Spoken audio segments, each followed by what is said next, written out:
Good deal. Hello. So, I'm Matt Kelly. This is Ryan Reynolds. We're going to go over advanced network traffic manipulation.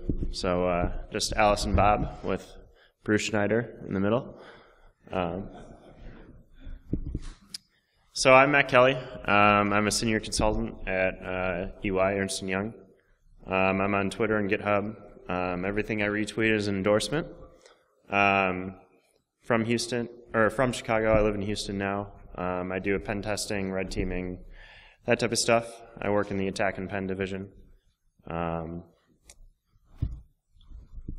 I'm Ryan. I work at a professional services firm called Crow, and I'm a manager focused in pen testing.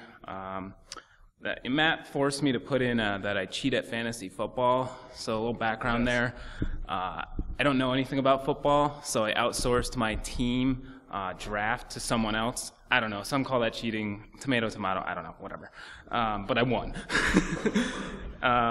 Ravensec blog there, just a little blog that'll have this slide or these slides and some notes around this presentation that you can check out. So this is kind of the why of the talk. There's two main points.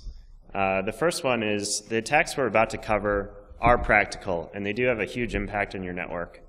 And the reason we're emphasizing this point is I see a lot of great presentations on attacking protocols like ARP, LMNR, NetBIOS, or attacking EIGRP or HSRP, but they don't have a lot of impact. They don't have something that I can translate when I'm attacking a network and feel comfortable doing or feel comfortable exploiting and getting results from it. So that was a big thing of us changing our mindset and saying, how can we use this on an internal network? How can we use this in a post-exploitation attack to move around laterally or perform privilege escalation?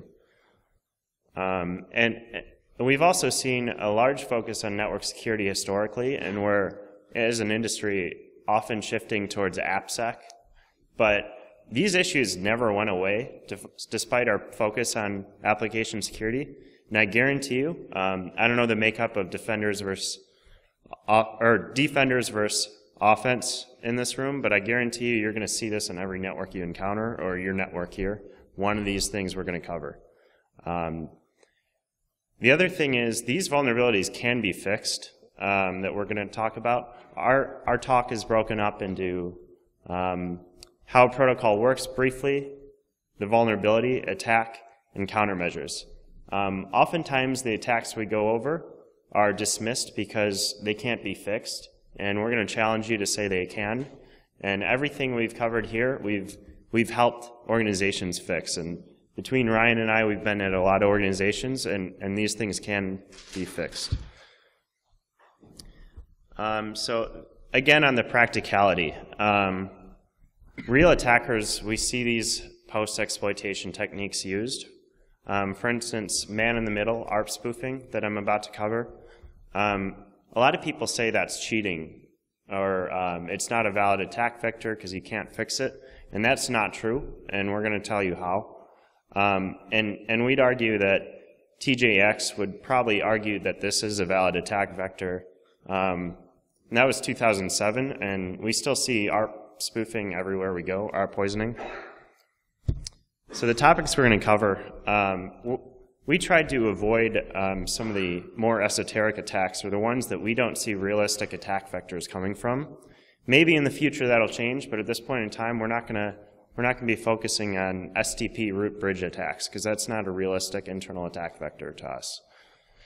What we will cover is layer 2 manipulation attacks, such as DTP, VTP attacks, ARP spoofing, gateway redundancy attacks, so VRRP, HSRP, some name spoofing attacks, and then route update attacks, along with a few other tips and tricks on taking a vulnerability, attacking it, and defending it. So with that, we'll move into ARP poisoning. Who all here has heard of ARP poisoning? So the majority of the room. So I'm not going to spend too much time on how this protocol works and how to attack it, because there's There's a lot. Yeah, so thanks to Iron Greek for this quote shitty looking graphic. So briefly, ARP is not authenticated. That means that I, as a bad guy, can send out an ARP packet and tell you that I'm now the gateway, and the gateway, I'm now you. That's all we're going to cover. Look it up otherwise. There's some great tools called Kane and EtterCap that I'm sure you've all heard of that attack these very well. EtterCap works great for post-exploitation too, because it's standalone EXE. And then there's a million other tools. If you want to see how to do it, there's a lot of great videos with death metal in the background on YouTube. So with that, we're going to move into countermeasures. So the things we're going to cover is DHCP snooping and dynamic ARP inspection, which I would argue is one of the most widely misunderstood networking concepts. Then we're going to cover some detective controls, because I know I got a lot of SOC people in the room, or more blue team focused. So DHCP snooping and dynamic ARP inspection, what's that? Well, this is how you fix ARP poisoning. It's also what we're going to cover today is probably being the most intense fix. However, it is extremely effective if done well, and it is very doable. We have had many organizations do this over the years. So DHCP snooping basically tells the switch to look at DHCP packets and build up a trusted table tying the IP and the MAC to a port. It also looks at every DHCP packet coming in, and if it's not on a trusted port, drops it. So this is the misunderstood part. A lot of organizations think, I enabled DHCP snooping, how did you still ARP poison? Well, that's only half of the picture. So the other half is dynamic ARP inspection. That's where we're actively blocking. So it takes that table that we just built from DHCP snooping, and it actually acts on that. So I get an ARP packet coming from this port that is not the same IP and MAC tied to that port. So I'm going to drop it right away. There's two different types of ports. There's trusted ports and untrusted ports. They're pretty basic concept. Trusted ports can have multiple MAC addresses tied to it. These ports you want to use pretty sparingly. You're going to use it on your trunks, your ports where a lot of movement is going on. The untrusted ports are going to have that action applied where it's blocking unwanted MAC address entries.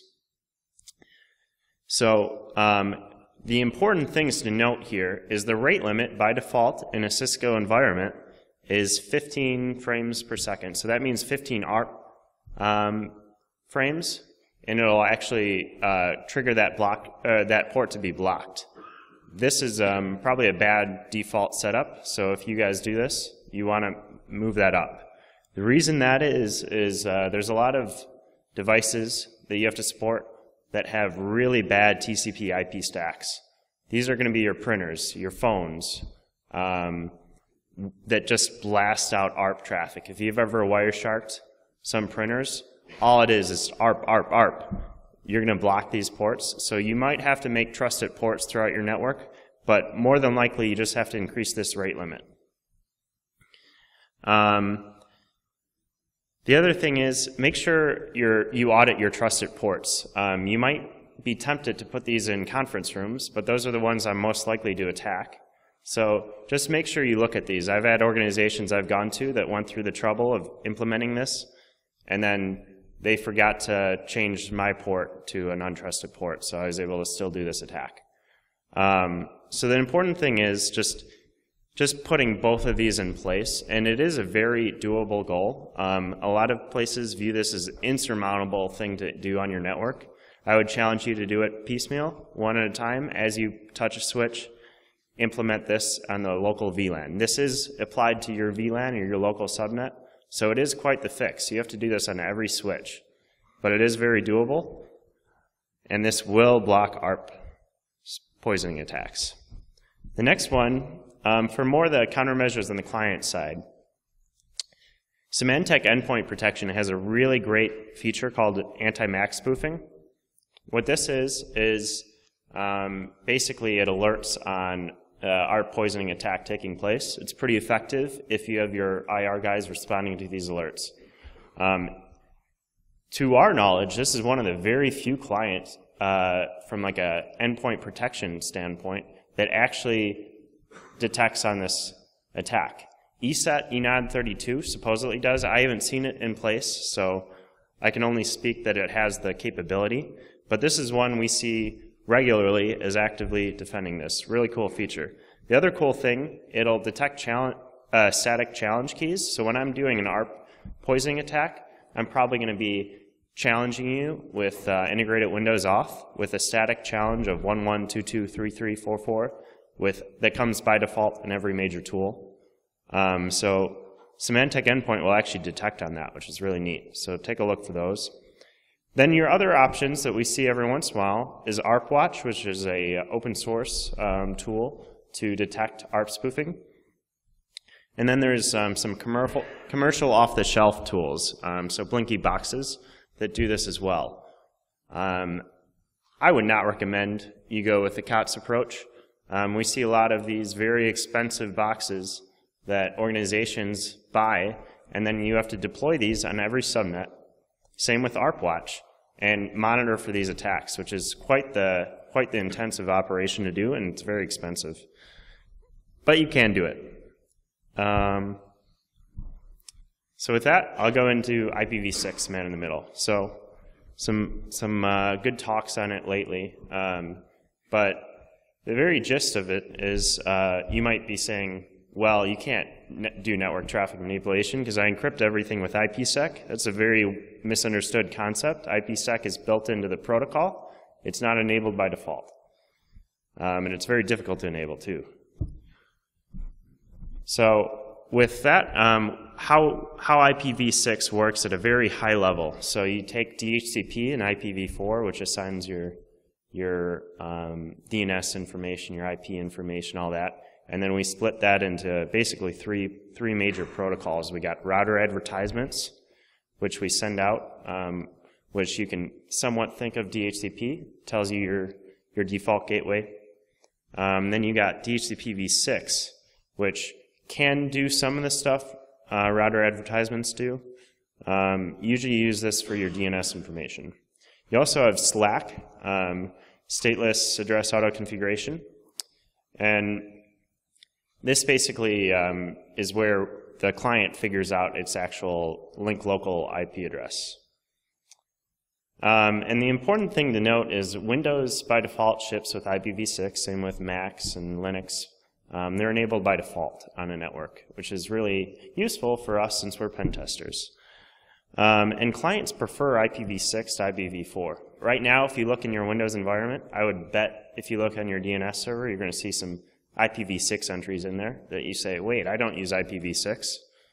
Well, that's Windows happily configuring things for you.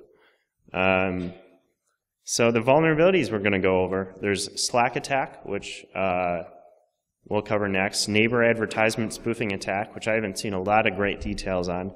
Then there's fake DHCP v6. We're not going to cover that in this presentation, but it's out there. So Slack attack. How it works. So remember, IPv6 is enabled on your network, but I would bet 99% of you do not actively use IPv6 intentionally on your network, on a local network anyway. So now it's enabled, but we don't have many of these protocols that are required to make it function. So I, as a bad guy, I can't do ARP spoofing because you just fixed that. So now I still want to man in the middle of your traffic. So how do I do that? I start my Slack attack. I send out a router advertisement to my local subnet and tell the hosts, hey, initiate Slack and set me as your default gateway. Then the hosts derive their link local addresses based on that information, sets me as the default gateway. I send out DHCP v6 information for your DNS server. Hosts now automatically prefer to send traffic to me over their IPv4 equivalent, which is really awesome. This is enabled almost everywhere. And then I configure pass-through, and they don't even notice. So this is a pretty cool attack. So how do we actually do this attack? So our kind of tools, tactics, and procedures. There's a few great blog posts on this. One of them, the basic gist of it is we need to set up IPv6 on our, in this case, Linux box. We're going to set up sysctl to do basically IPv6 forwarding, then radvd, which is a utility to send out those malicious router advertisements.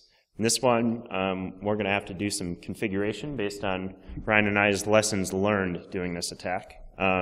Most of these attacks we're going to describe, if you don't vividly understand the protocol details and how these attacks work, I would not recommend doing them on your network. Some bad things can happen. But then DHCP-v6 to set up the DNS information. Then NAT-PDD to do NAT pass-through. So the important things to do when this attack is router advertisements. Their default going to be multicast. They're going to send out to everybody, and all of a sudden you're man in the middling, a whole subnet, which, depending on the configuration, that's a ton of traffic going to you. Really bad idea. Whoever's done ARP poisoning in a real-world environment, you generally only target a couple hosts because otherwise everything starts breaking, and you don't want to do that as an attacker. That's how you get caught. So you set that to unicast only, and you target only specific hosts. So you pick out a few hosts, you unicast them to them, and do this attack. And now they start routing their traffic. Despite all that effort you just put into ARP poisoning protection, now they're using IPv6, which you're probably not even actively monitoring, so it's kind of a covert channel too. The other big takeaway is the default lease time is going to be about 10 hours. So when Ryan and I have done this attack, all of a sudden we unplug and sometimes bad things happen. So you want to set that pretty low so that when you stop this attack, things don't break. And then there's some other great tools to do this. So THC 7.6, I believe both Ryan and I have used that one. That's pretty good, but just make sure you change the defaults again. The next one we're going to go over, so ARP neighbor spoofing. So ARP neighbor spoofing, think of this as literally the ARP poisoning attack for IPv6. Not a lot of great slides or blog posts on this one. This is one of those attacks that would be more effective if you are actively using IPv6. So where the Slack attack might not work well, or it's a race condition, now you're going to use this attack to basically do the same thing as ARP poisoning, except in this case it's not ARP, it's ICMP-v6 neighbor solicitation addresses. You can do this with Scapy, and it's not even difficult. Most of the time people say Scapy, when I think of Scapy I don't want to use it. Scapy is pretty easy for this attack. Then the next one, so for countermeasures, how do we stop this? I'm going to go over a few. The main one is disable it on your internal network. Now this might hinder adoption, but I would say most of you are not intentionally actively using IPv6 on your network. So we need to change the default configurations on network devices and clients to disable this. The next one is RA Guard. So that's a Cisco feature to prevent router advertisement spoofing, basically. So I think DHCP snooping, kind of. And this will basically stop that Slack attack. Then there's these really cool things called Send and GCA. We'll cover briefly. Not going to be probably what you're doing on a realistic enterprise network, which is what we care about. Then there's some client controls to think about as well. So RA Guard, you configure it on your VLANs. Basically, you say, I don't want unwanted router advertisements. This is probably pretty easy for you guys to do because most of the time you're not going to have legitimate router advertisements on an enterprise network. The next one, so Send GCA. This is basically a PKI way to cryptographically generate addresses. Really cool concepts, not great support at this time. This is kind of future vision. This will actually stop that neighbor advertisement spoofing attack. This probably one of the only good ways to stop it at this point, unfortunately, but you're not going to realistically implement that on your enterprise at this point in time. Next one is disabling. So disable it on your network device and put firewall rules to prevent encapsulation. So one of the big things we do is we do encapsulation. So we encapsulate that IPv6 traffic to IPv4 traffic so that we can traverse it throughout your network. If you block that IP protocol 41, that makes that activity not possible. It's a really great way to prevent covert channels and prevent some of these attacks. And then also block common encapsulation sites too on your proxy, like Hurricane Electric. But client controls, disabling IPv6 on your Windows devices is a very smart thing to do at this point in time. I'd highly recommend it. You can do it via group policy. Also change it in your default builds. Next one, set the preference to IPv4 over IPv6. This will let you keep IPv6 to a degree in your network and prevent me from using that default setting in Windows to kind of route traffic through me. You can also disable Slack on the clients. This one, it's a great mitigating control. I would opt for one of the former options we discussed, though. With that, I'll hand it off to Ryan. So name spoofing here. Who's heard of NetBIOS spoofing, LMNR? I think a lot of people in this room probably. So I'll go through this pretty quickly, but we'll just baseline this real quick. So when you're accessing, let's say, a share, right? You type in the host name /$C$ or whatever, and your host needs to translate that to an IP address. So it's going to first look in its local host file and say, hey, do I have any static entries for this? Okay, if I don't, I'm going to check my DNS cache because, hey, did I look this up already? Okay, no IP address there. Then I'm going to send out a DNS request. DNS doesn't answer me. Now, the next thing I'll go to is WINS. I'll ask WINS. That's only if you actually have WINS configured in your network, though. The Hail Mary is a NetBIOS broadcast, which essentially sends it to the local subnet and says, hey, does anyone have this host? Who are you? And so this is where we respond and say, hey, you're looking for that resource? That's us. We're right here. There are lots of tools that can be used to launch this attack. My favorite is Responder, made by Gaffey at TrustWave. It's awesome. Metasploit has NBNS Spoofer, which you can use in conjunction with SMB capture. Interceptor NG is a Windows-based GUI man-the-middle attack framework. It can do a bunch of protocols, including NBNS. And then for a pivoting perspective, a great standalone tool is McGrew's NBNS spoof. And Mubix did also kind of a modification of that, so it's pretty cool. But there's a lot of tools out there to launch this attack.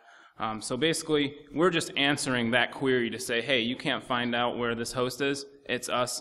Connect to us. And now typically when NetBIOS is being used, the user has invoked something like computer browser or loaded my computer, and it's trying to map all their home drives and things of that nature. So the Windows integrated auth, or the single sign-on mechanism, is trying to make that seamless for the user. So therefore, instead of them having to type in their username and password for every share that they're mapping, it just does it automatically. And so that process is going to most likely send us their credentials. So when we're doing this attack, 9 times out of 10, we're going to get their SMB or their NTLM v2 or v1 credentials. And so it's really good for us as being attackers. You know, when we plug into the network, it's one of the first things we do to get off. So once you get that challenge response, essentially, you can attempt to crack the credentials, or you can relay it using something like SMBX. And in order to actually relay it, though, you do need to be local auth, so you have to know if that user has local administrative access anywhere. LLMNR is pretty much the new version of NetBIOS. Comes with Vista and up. Microsoft made it a little more efficient by saying let's use multicast instead of broadcast. Basically, it works like MDNS. There's a lot of blogs out there that pretty much say, why did Microsoft make this when MDNS is essentially the exact same thing? But hey, why not? So we can do the same type of attack here. I think one of the things that we run into when doing our pen tests and saying, hey, we were able to do NetBIOS spoofing and LM&R and get credentials, and that got us into the network, and then we just ran from there, privilege escalating. Clients say, well, what's the fix? All right, well, the fix is to disable it. But the next follow-up question is, well, what do you mean? You want me to just flip a switch in my entire network and turn this off? What's going to break? And so I try to help them walk through learning their network. So WINS and NetBIOS are tied in pretty heavily. Basically, DNS tries to replace WINS. So ask yourself, if you're a netadmin and a sysadmin, do you have WINS out there? Now, by default, all domain controllers have WINS, but that doesn't necessarily mean it's being used. So the other thing is, so basically, did you set up any WINS servers manually? Did you set up any WINS proxies, which all this does is forward WINS requests outside of a local subnet to a main WINS server? Do you have any servers that are on the same subnet as your workstations? Because if your workstation is doing a NetBIOS query, it can only go within the local broadcast domain. And so if it doesn't get an answer, that's fine. But if it does have a server on that same subnet as the workstation, maybe that server is actually responding via NetBIOS. You might not know unless you're actually looking how your network is set up in terms of our servers on the same subnet as workstations. Do you have any legacy systems out there? Basically, if you're XP and above, Microsoft made a strong push to roll out and fade away from WINS and NetBIOS. They basically want you to use DNS. And so the last thing is, let's say you do have some WINS servers. You can essentially use Performance Monitor to figure out how many times it's actually being queried and how many responses it's sending. So you can say, hey, okay, I'm going to monitor this for a whole business cycle or a whole quarter or 6 months. And, oh, I only got like one WINS server request, which was initiated essentially via NetBIOS. Then I'm probably not using it in my network. The main takeaway here, though, that we tell clients is, hey, basically roll this out, turn off NetBIOS on your IT workstations. Make you guys, the guinea pigs, essentially. Then pick the marketing department and do kind of a phased rollout of disabling this. Now, when it comes to disabling this, there's a group policy, and it works by creating essentially a DHCP option. So you boot up your computer, you get DHCP. If this group policy is enabled, it says, hey, disable NetBIOS on your NIC. That's all fine and great. So my corporate systems, when they get DHCP, will have NetBIOS disabled. But if I have a laptop and then I go to Starbucks or I go to a hotel, those DHCP servers aren't telling me to disable NetBIOS. So we say, hey, let's kill it at the firewall level if you have SEP or McAfee or even Windows. Just block NetBIOS at that level, which is by far the best. Kind of going along with what Matt said with like ARP Watch and things of that nature, there's a few blogs out there that say, hey, while you're trying to figure out if NetBIOS is being used, you can set up a host, a Linux box on each of your subnets that will send out a fake NetBIOS query and then listen to see if it ever gets a response, and if it does, it can send you an email. I don't know. Like, if you have a lot of subnets, that's a ton of work. But hey, go for it. I don't know if that's really feasible, though. LM&R, disabling that actually is much easier. It is just literally switching a switch, and all you do is say disable it, and it's disabled forever. Doesn't matter what network I'm on. But we'd also say, as a layered approach, disable it on the firewall level. Another thing that we commonly see in networks is the ability to create DNS entries, essentially. So in an Active Directory environment, by default, domain controllers, DNS servers, essentially, will allow insecure updates, which means any system on the network can just create an A record in DNS, which essentially here you're saying that, hey, Google's at the 10.10.10.10. So it's kind of a man-in-the-middle attack. You can just add in whatever entry. You could, add intranet.local if you wanted, have it all point to you. Dynamic DNS insecure updates don't let you edit a record, so you can only add and delete, though. So this is something that you could do to say, hey, I want to add in Google. I'm going to have a website that I'm hosting with an applet attack, and get access, or I'm going to add in a WPAD entry, so every time IE boots up, it's going to come to me, and I'm going to get tons of creds. So this is a really quick fix, though. All you have to do is literally change a group policy setting to say, only allow secure updates here. But this is something that we see in probably 50% of our clients. All right, switching to routing attacks. So we'll focus on EIGRP. Obviously, there's OSPF as well. But just to level set a little here, EIGRP is Cisco's version of an interior routing protocol. Uses multicast.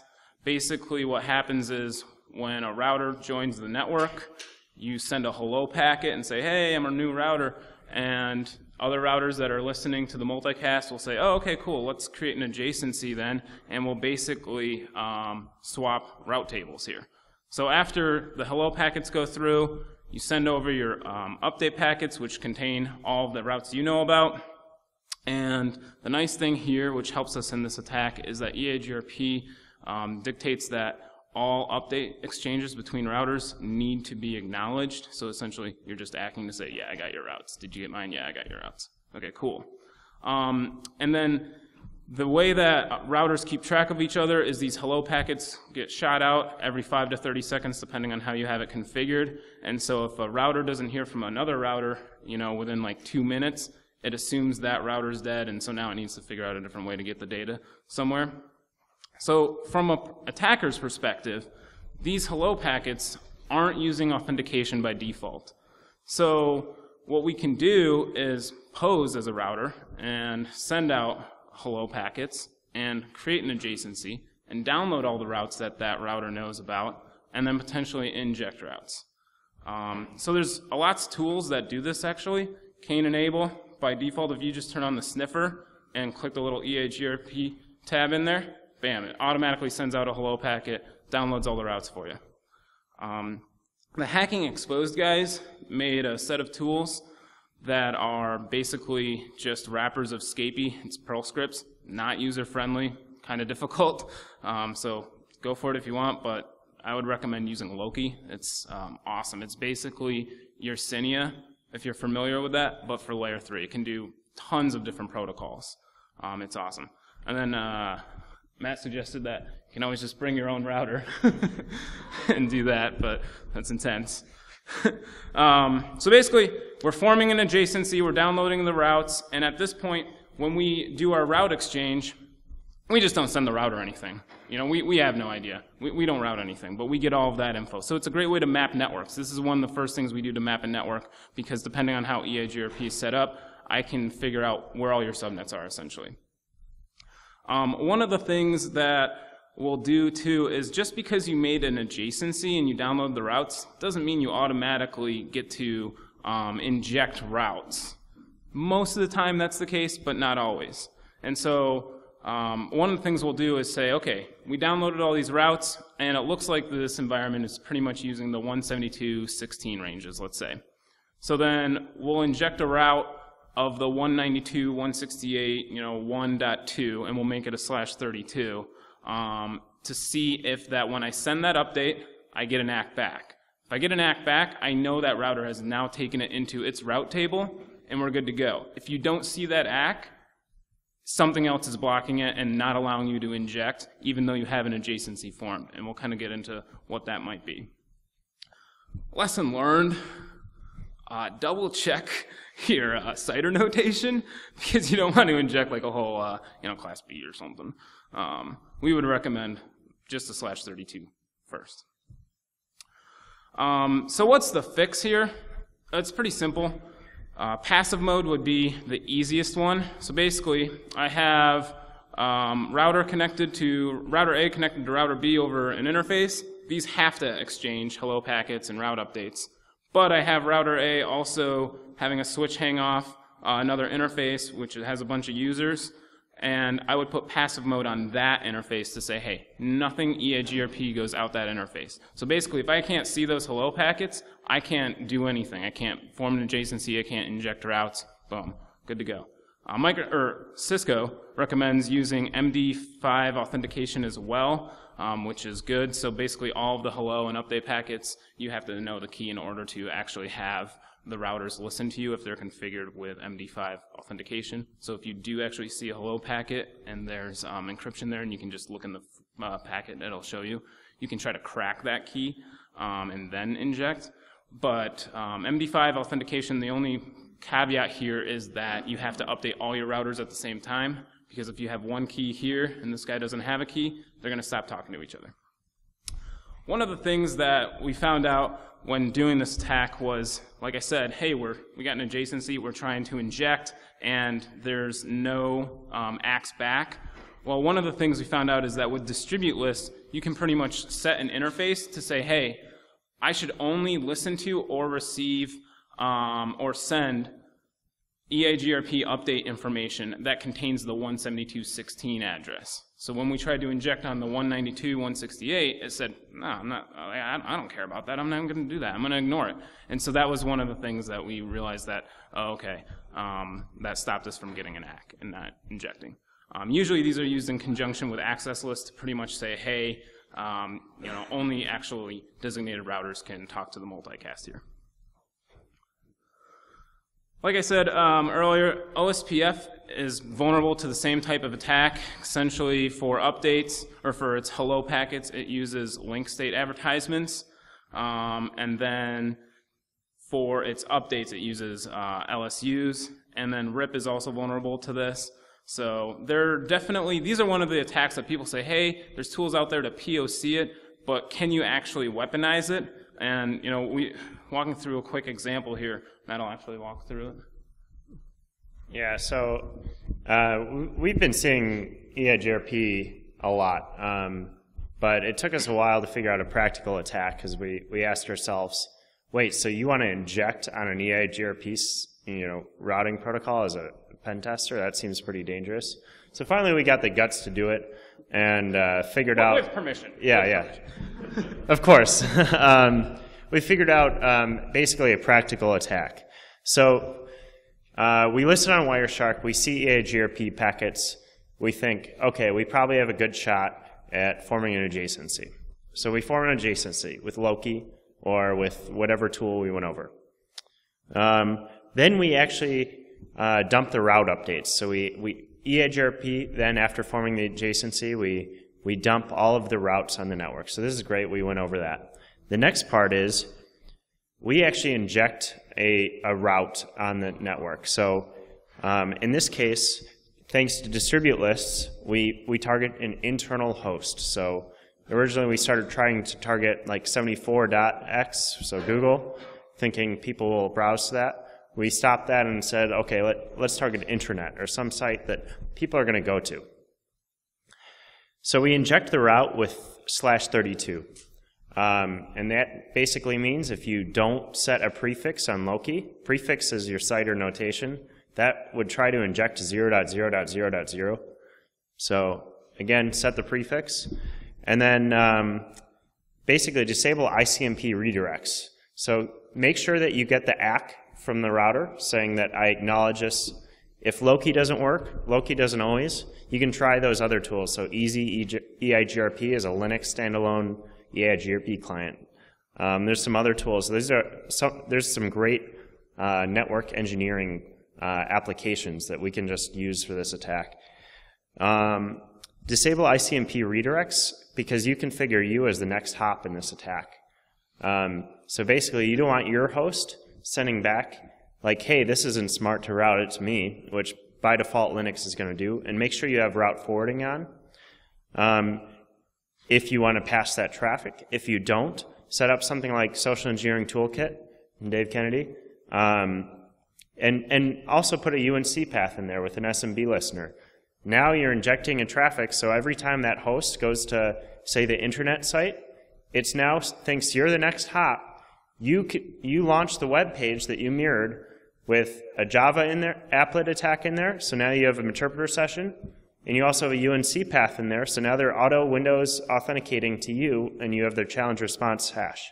It's a pretty cool attack, and we see this probably in at least 40% of the networks we come across. These are large enterprise networks that have EIGRP on end user subnets. So this is the practical attack for that. And just if you are going to do this attack, you will need two interfaces. One is essentially what you're going to form the adjacency with and send out your hello packets. You need to have a second one to route through, essentially because EIGRP has feasibility built in, and it's going to say, hey, you're sending it right back to me, what are you doing? So you just need two interfaces. Going on to VLAN manipulation. So DTP, one of my favorites here. Dynamic trunking protocol, totally different than VTP. Cisco proprietary protocol. Basically, DTP was invented in order to make setting up trunks for switches much easier. So basically, you have two switches, switch A, switch B, NetAdmin plugs them together. Cisco said, oh, we'll automatically trunk it for you. So DTP just establishes trunks. VTP is how you're communicating and configuring out VLAN information across those switches. So that's just two different things that sometimes people mix up. DTP does use the same domain that VTP uses. So basically, in order to create and manage VLANs using VTP, you just have to have a domain. And so each domain would have different VLANs if you're a really big environment. So basically, DTP will just inherently use the same domain. We'll kind of get to how that played into one of our assessments a little later. This is enabled by default. This still blew my mind, actually. I looked this up for this talk, and 2014 switches are being sent out, manufactured with this enabled by default on all interfaces. There's a lot of different modes for DTP, which we'll talk about real quick.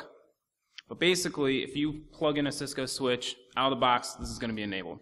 And the ports, each port will be by default on dynamic auto mode, which pretty much says, hey, DTP frames will be broadcasted, and it'll say, if you want to be a trunk, just let me know, just send me a DTT frame.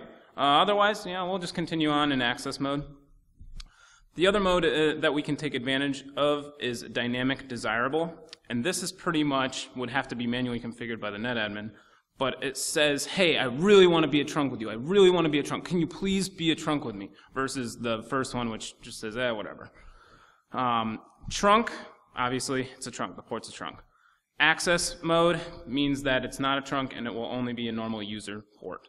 And then non-negotiate is a setting that will essentially stop the interface from sending out DTP frames. So all you have to do is plug into the network, open up Wireshark, and if you see DTP enabled, you can essentially become a trunk. And so once you become a trunk, you now can, essentially hop or access all of the VLANs that trunk can access. You just would tag your interface. It's super easy to use, some tools like Yersinia for it. And one of the things that gets a lot of NetAdmins that I've ran across is that, most of them are going into the interface and saying, hey, access VLAN ID 200, right, for port 3. If DTP is enabled, it will override that VLAN ID, and so it will win the fight essentially and still become a trunk, even if you designated that interface to be on a specific VLAN only. So basically, you'd use your Yersinia, blast out, say, hey, I want to be a trunk. And then in order to interact with all of the VLANs, just do sub-interfaces on your Kali box or so. You can see the commands there. Once you have the sub-interfaces up, you would just DHCP client, get IP addresses on them or statically set them if you need to.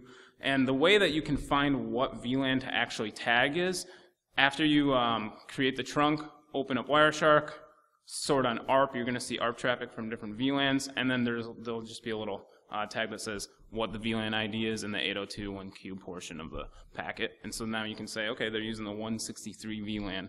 I'll tag my sub-interface as that.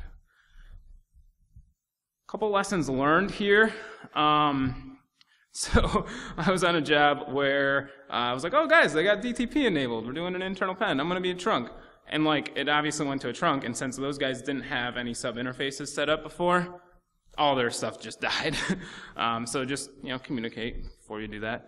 The next item is we use Yersinia to launch this attack. Yersinia is awesome, but in a lot of the protocols it supports, it does not tear down correctly. So if you kill Yersinia, what's going to happen is the port's still going to be in trunk mode. Every time to get this to stop, I have had to actually physically unplug and like kill the link.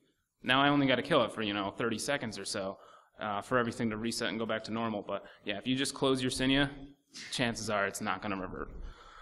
Then the best part was we were on a job together, and going back to how this client was using VTP to spread out VLANs across their network, which DTP will inherently use as well. They had their domain name, which is arbitrary, doesn't have to be anything. They made it a domain admin password. So we opened up Wireshark and we're like, that's weird, that looks like a password. Like, why would you name your domain that? And we did anonymous enumeration on AD and found that there was an account name with what the first portion of that password was. We're like, it's a DOM admin. We're like, no way, I'll buy you a beer if it works. And like, tried it, we're DOM admins. It was crazy. Just kind of something you see in the field. Okay, quick fix here. Basically, as I said, all these Cisco devices come with this enabled. So you have to go into each interface and say switch mode access. So you're essentially saying, hey, you don't have the ability to be anything but an access mode. And you have to manually go into each interface. I have tried to scour the internet to see if there's a way to just make a global setting to push this out. I can't find anything, but if you guys know, that'd be totally cool. Range. Ugh. Idiots.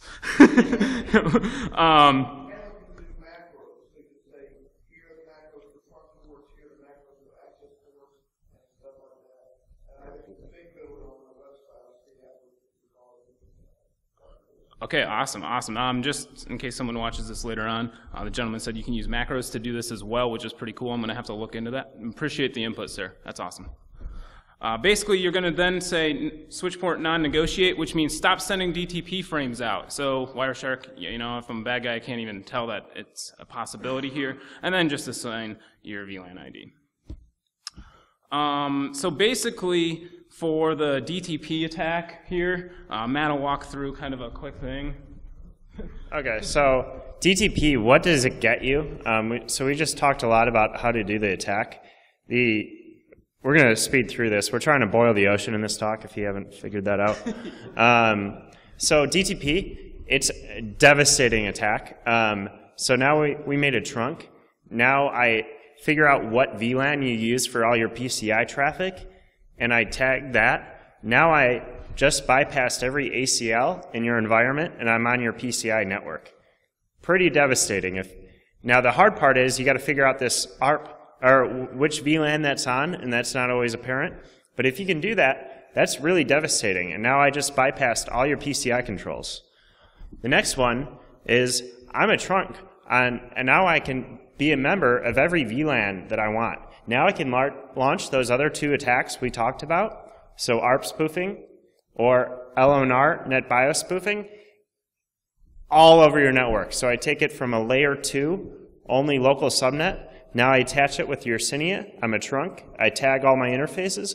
Now I'm doing NetBIOS name responses for your servers, your clients, your whole network. It's pretty crazy.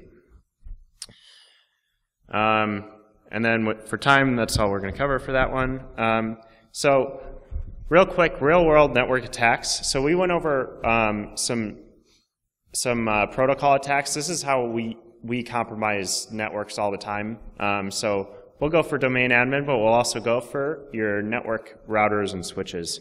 So first step is you obtain your SNMP strings. So then you dump configs, you analyze those, find your SNMP private strings, and now I attack your whole network infrastructure. So there's a few ways we do that.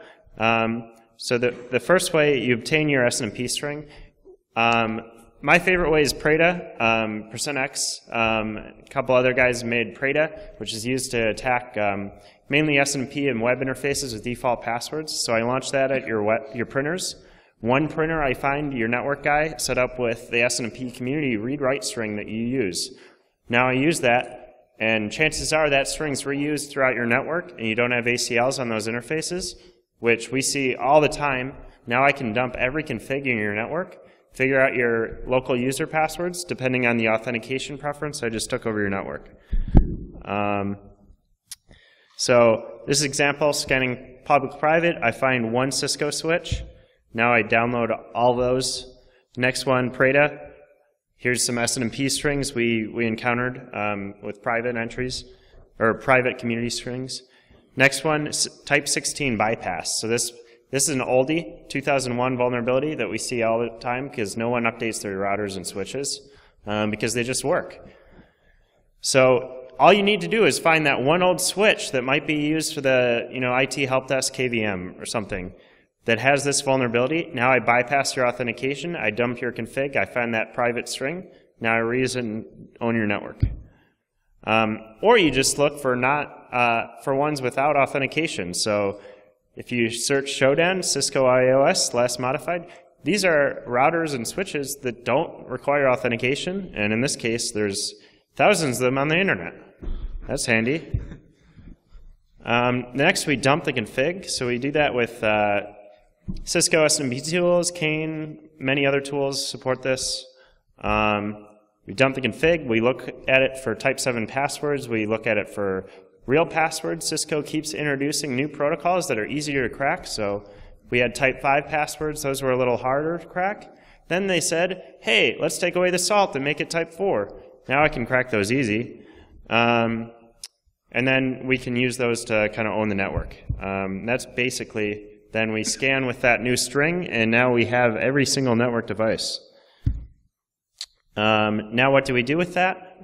Quick order, static routes, default highest administrative distance. This means that when it looks in routing preferences, prefers static routes. Then we use that to do kind of similar attack vectors. So now I add a default gateway, or a new route to Google. Now every time some user on your local subnet browses to Google, they go to me, I add that set in UNC path, and I own that device. So this is how we took owning a router or switch and made it practical. Really useful stuff. And then other things we can do, we can actually configure our port as a trunk and do that TTP attack. That's handy now. Or we can port mirror your whole network. Now I want to port mirror your mainframe because I know that has unencrypted FTP telnet.